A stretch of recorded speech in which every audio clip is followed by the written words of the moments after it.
Hi, today we're going to talk about planting your new fruit trees.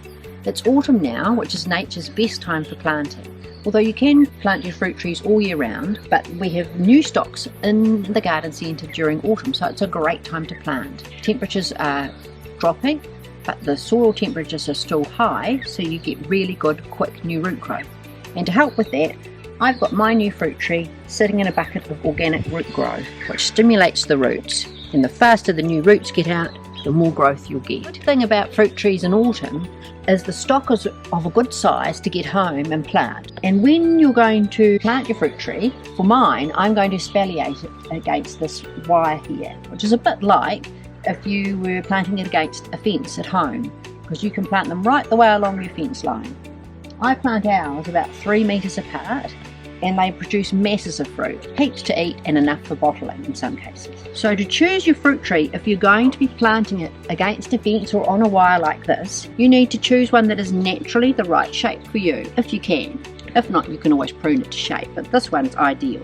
It's got 2 branches that I can train down, and up here next year I'll be able to take a couple of these little branches and train them out as well. So you can see, if I'm putting this up against my wire here, to be similar to like this pear tree, it's obviously going to drop in the ground a little bit, and then I would tie these branches down like the pear tree is, and just tie it down with a ball of tie both ways like that. And then next year you'll be able to train perhaps these 2 branches up here. You'd keep the top on at this stage because you may want it to go higher than I do, or you might want to put a 3rd wire in. So just keep your options open to start with. Down at the base, you can see there's some branches that you don't want. So these little branches at the bottom we can take off at the moment. They're of no use to us or the tree. And one of them's actually got damage coming home. And that one. I'll leave these 2 on at the moment because the tree actually needs quite a few leaves to feed itself with. So next summer you could take these ones off and keep your leaves and your branches from here upwards. But at this stage, I'm just going to leave these on as the leaves take in all the goodies from the sun and help the tree grow. When you're pruning, use prune and paste to seal the cuts and to stop any fungal issues or diseases getting into the cut.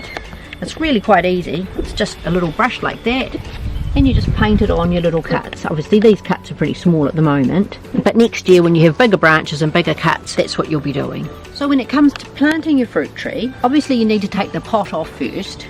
Dig a really big hole, as big as you can. Fruit trees like really good soil, so if you have really clay soil or very light soil, please do talk to the garden centre staff and they'll advise you what product or what compost or garden mix will be best to pop in the hole at your house. Everyone's soil's conditions are different, so it's just best to ask for some local advice.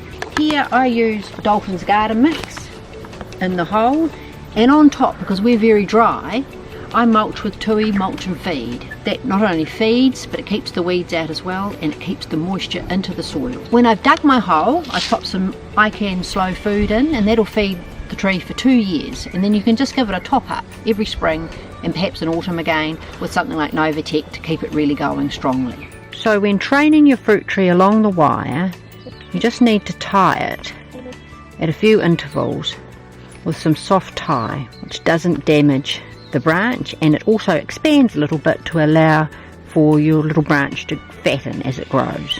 Any soft tie will do, as long as it's soft and has a little bit of movement in it. You can even use your old pantyhose if you've still got some.